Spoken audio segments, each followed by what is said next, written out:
Bismillahirrahmanirrahim. Assalamualaikum warahmatullahi wabarakatuh. Mari kita belajar Sirah Nabawiyah. Kita lanjutkan tentang daya tarik kepribadian sebelum nubuah. Nabi Muhammad SAW telah menghimpun sekian banyak kelebihan dari berbagai lapisan manusia selama pertumbuhan beliau. Beliau menjadi sosok yang unggul dalam pemikiran yang jitu, pandangan yang lurus, mendapat sanjungan karena kecerdikan, kelurusan pemikiran, dan ketepatan dalam mengambil keputusan. Beliau lebih suka diam lama-lama untuk mengamati, memusatkan pikiran, dan menggali kebenaran. Dengan akalnya, beliau mengamati keadaan negerinya. Dengan fitrahnya yang suci, beliau mengamati lembaran-lembaran kehidupan, keadaan manusia dan berbagai golongan. Beliau merasa risih terhadap khurafat dan menghindarinya.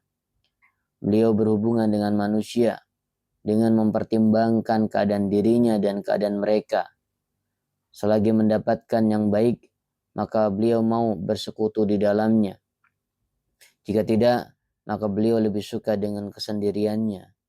Beliau tidak mau meminum khamar, tidak mau daging hewan yang disembelih untuk dipersembahkan kepada berhala, tidak mau menghadiri upacara atau pertemuan untuk menyembah patung-patung.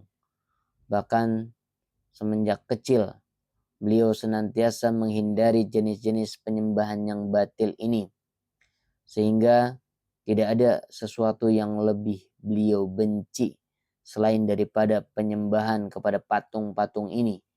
Dan hampir-hampir beliau tidak sanggup menahan kesabaran tatkala mendengar sumpah yang disampaikan kepada Latta dan Uzza.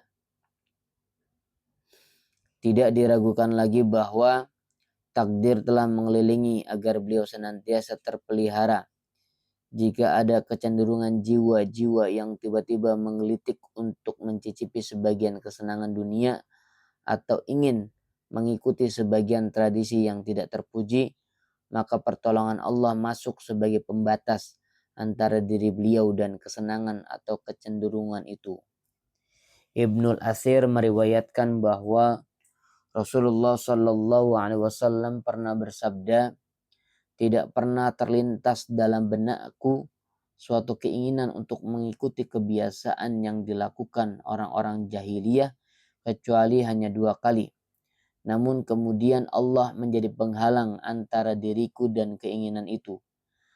Setelah itu aku tidak lagi berkeinginan sedikit pun hingga Allah memuliakan aku dengan risalahnya. Suatu malam aku pernah berkata kepada seorang pemuda yang sedang mengembala kambing bersamaku, karena aku hendak masuk Mekah dan hendak mengobrol di sana seperti dilakukan para pemuda lain. Aku akan melaksanakannya, kata pemuda rekanku. Maka aku beranjak pergi. Di samping rumah pertama yang kulewati di Mekah, aku mendengar suara tabuhan rebana. Ada apa ini? Aku bertanya.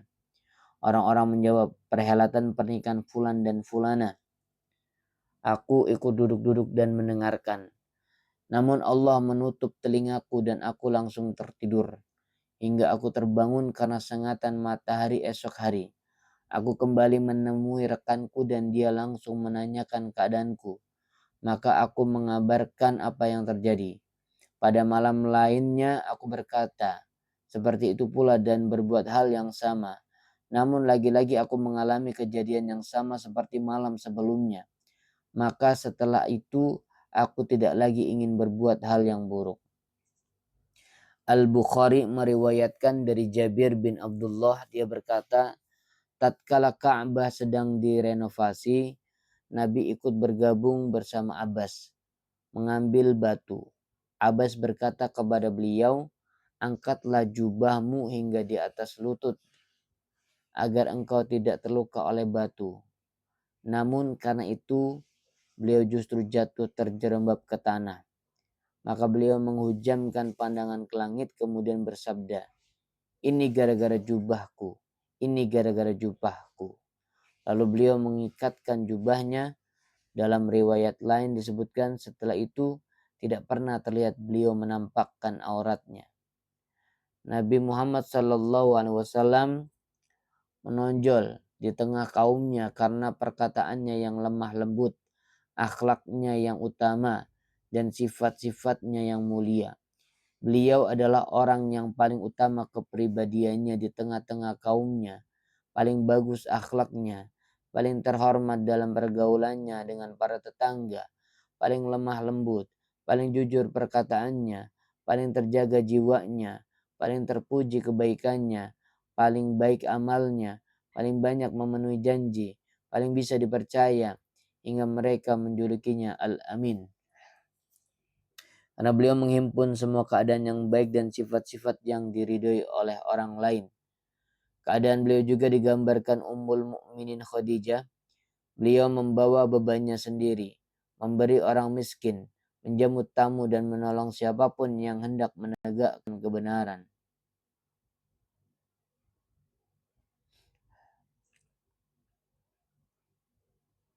Sekarang di bawah lindungan nubuah dan risalah. Di Gua Hiro. Dari beberapa hasil pengamatan Rasulullah Shallallahu Alaihi Wasallam, sebelum itu telah membentangkan jarak pemikiran antara diri beliau dengan kaum beliau. Selagi usia Rasulullah Shallallahu Alaihi Wasallam hampir mencapai 40 tahun, sesuatu yang paling disukai adalah mengasingkan diri.